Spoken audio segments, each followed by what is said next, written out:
What have Matt Damon and his publicist been thinking? Sure, the star has had some movies to promote this fall, but he hasn't served himself or those projects well when he addresses his former collaborator Harvey Weinstein and the sexual harassment crisis that is currently upending Hollywood. During interviews related to Suburbicon, Damon at first said that he didn't know about Weinstein's alleged sexual misconduct. But he then admitted that, okay, he had heard from his pal Ben Affleck that Weinstein had come onto Gwyneth Paltrow. Damon's apparent dissembling didn't help the already troubled Suburbicon's reception with critics or audiences. Now, Damon has opened his mouth again, and said oh so much more on the topic of sexual harassment in a wide-ranging interview with ABC News' Popcorn with Peter Travers show. It's not likely that Damon has done his upcoming film downsizing any favors in the way he spouts off on the various allegations faced by Louis C.K., Al Franken, and Kevin Spacey. He also shares what he believes should be the consequences faced by men accused of misconduct, including hypothetically Casey Affleck and himself. In the interview, Damon applauds the idea that we're in this watershed moment and that women feel empowered to tell their stories.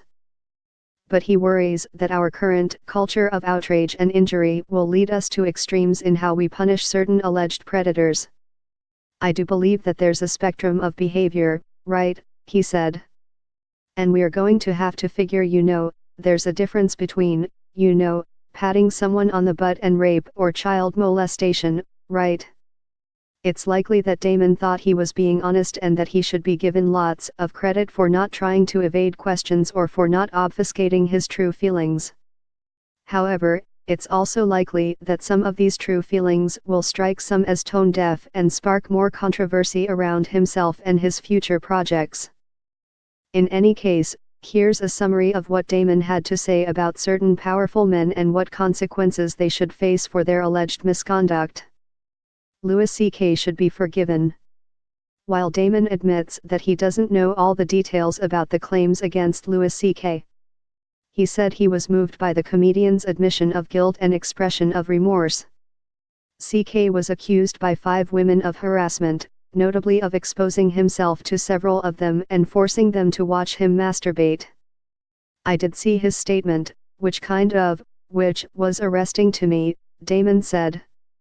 When he came out and said, I did this. I did these things, these women are all telling the truth.